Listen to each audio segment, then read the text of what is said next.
تأثیر این نگاه در حقیقت خود کم‌انگار بین، خود بی مقدار بین و مکانیزم ها و کارکرد مکانیزم ها بالا میره.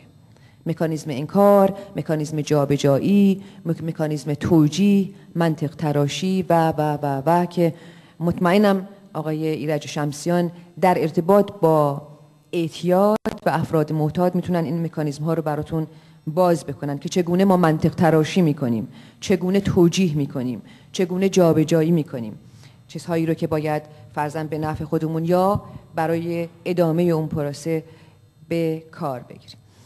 پس بنابراین ما به این مسئله باید توجه بکنیم. یک، والدین باید توجه داشته باشن که خودآموزی بکنن. البته منظور من این نیستش که شما همتون به این رشته روانشناسی بخونین، مکانیزم ها رو یاد بگیرین و به ضمیر آگاه و ناخودآگاه واقف باشین.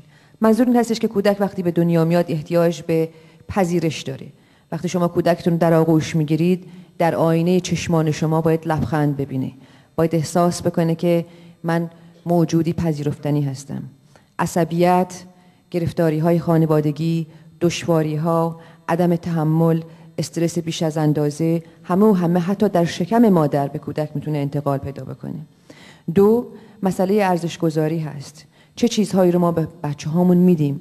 بر سر چه چیزهایی اونها رو مجازات میکنیم؟ بکن نکنها، باید و نبایدها. سه، تلاش بکنیم به خصوص در سن 2 سالگی و به بعد، چون تا 7 سالگی روانشناسان معتقد هستن که هسته مرکزی شخصیت شکل میگیره.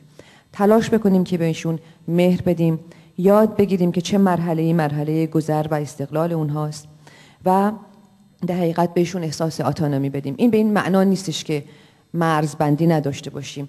نظام ارزشی ما باید یک نظام شفاف باشه، زبان کمیونیکیشنمون باید یک زبان شفاف باشه. به این ترتیب تا برسیم به دوران، دارم زود میگذرم از اینها، به ادولسنس. در رابطه با اعتیاد، آمار و ارقام رو که ما نگاه میکنیم میبینیم که حتی در خود آمریکا 16 میلیون در سال 2002 16 میلیون جوان آمریکایی که حدود 7 یا 8% کل جمعیت رو تشکیل میدن مبتلا به مواد مخدر به هر حال one way or another بودند. بخش عظیمی از اینها مبتلا به افسردگی و انگزایتی و اضطراب و غیره بودند. مهاجرین ایرانی در خارج از کشور، به خصوص در لس آنجلس که من با بسیاری از دوستان در ارتباط هستم و با برنامه‌های تلویزیونی، از اینکه بچه‌هاشون به سمت خشونت در حقیقت گروه‌های خیابانی و اعتیاد برن، همواره در دلهره و در حقیقت حالت دلنگرانی به سر میبرن. چه باید کرد در برابر این موضوع؟ من فکر میکنم که همونجور که دیشب با آقای دکتر شمسیان صحبت میکردم، هر کدوم از ما که در اینجا زندگی میکنیم و در بحران خانواده و بحران اجتماع و خطر در حقیقت گرایش به سمت اعتیاد بچه‌هامون هستن، باید خودمون در درجه اول تمام جزئیات رو در رابطه با اعتیاد بیاموزیم. باید بیاموزیم اعتیاد یعنی چی؟ معتاد چه هست؟ نمیدونم داروهای مجاز و غیر مجاز و نمیدونم عوامل دیگه و موارد دیگه چگونه هستند.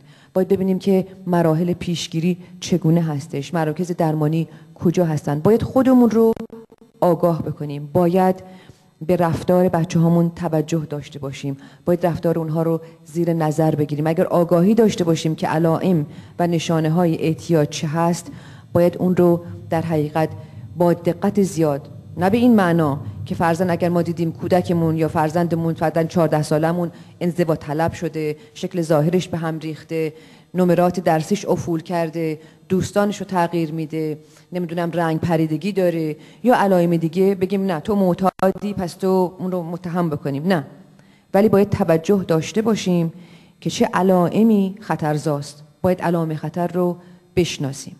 دو، باید بدونیم که بچه‌مون، چون بیشتر بچه‌ها در سن 12 سالگی اوایل ورود به دوران بلوغ در حقیقت گرایش به سمت گروهگرایی رو پیدا میکنن و به تدریج از خانواده فاصله میگیرن. اگرچه این یکی از علائم اعتیاد هستش، جوان معتاد در حقیقت یا معتاد یا کسی که به طرف مواد مخدر میره به تدریج این انزوا طلبی رو پیدا میکنه، اما باید بدونیم که این یکی از مراحل طبیعی دوران بلوغ هست. باید بشناسیم که جوان ما در دوران بلوغ دارای چه احساسات و عواطفی میشه، چه انگیزه هایی در حقیقت او رو سمت و سو میده. باید بدانیم که جوانان به خصوص در دوران بلوغ درگیر تضادهای فاحش روحی، عاطفی، هورمونی، جسمی، ارزشی و غیره هستند. به خصوص تضاد بین فردیت، کیستی من و گروهگرایی، استقلال طلبی و نیاز به پذیرش در گروه‌های همگن. در این زمان ما باید بدونیم که کجا واسطیم، چگونه میتونیم با این جوانها ارتباط برقرار بکنیم.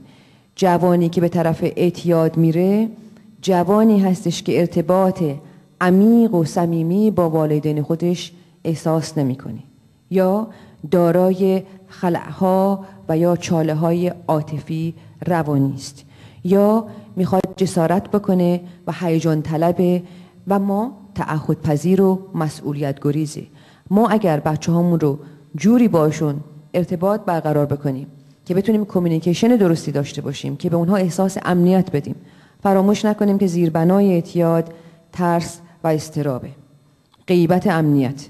اگر ما بتونیم به بچه هامون امنیت بدیم، عشق بدیم، گهگاهی هم نمیدونیم وقتی که ظرف عاطفی خودمون خالیه، وقتی یاد نگرفتیم که چگونه عشق بدیم، وقتی بهمون عشق ندادن، وقتی در تنگناهای اقتصادی، مالی، عاطفی خودمون قرار داریم، وقتی که فکر می‌کنیم دنیا محل خطرناکیه و خودمون نمیتونیم سروایو بکنیم، پس چگونه میتونیم به بچه‌هامون عشق بدیم؟ باید بتونیم راه حل پیدا بکنیم. باید بتونیم این مسئولیت برداری رو بکنیم. باید بتوانیم این توانمندی رو پیدا بکنیم، این تخصص و مهارت رو پیدا بکنیم، این گذشت و تحمل و بردباری رو پیدا بکنیم که بدونیم تنها امید این بچه‌ها، تنها جایگاه امنی که میتونن اون احساس امنیت رو در روند صحیح و سلامت پیدا بکنن خانواده است. و الی روی برمیگردونن از خانواده و به دام همگنان در خود از خود گریخته و خود باخته میافتند که به دنبال هیجان و نمیدونم کنجکاوی های این گونه و یا اینکه اصلا از زندگی در حقیقت خداحافظی میکنن. دوست عزیزی باش صحبت میکردم پریروز و به من گفتش که تو اگه میخوای بری بحث بکنی، هر بحثی که میخوای بکنی زیاد بحثت علمی و اینها نباشه، در رابطه با جوانها صحبت کن، چون آمار گرایش جوانها به مواد مخدر بسیار هستش، چه تو آمریکا چه در جامعه ایرانی.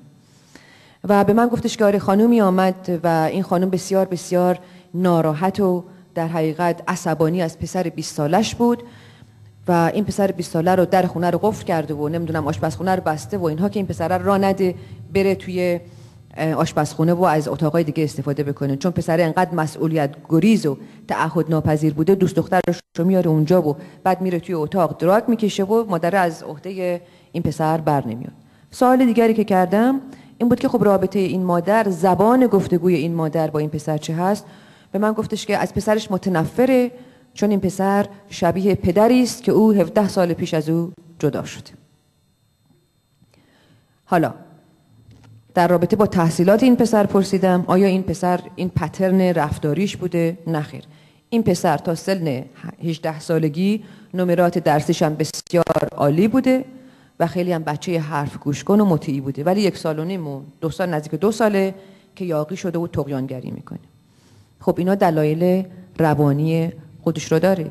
وقتی من در کانونی زندگی میکنم که پدر غیبت داره، در یک خانواده تکوالدی زندگی میکنم و احتمالاً این صحبتی که مادر کرده به خاطر شباهت پسر به پدر در رفتارش، در کلامش، در گذشته، در شیوه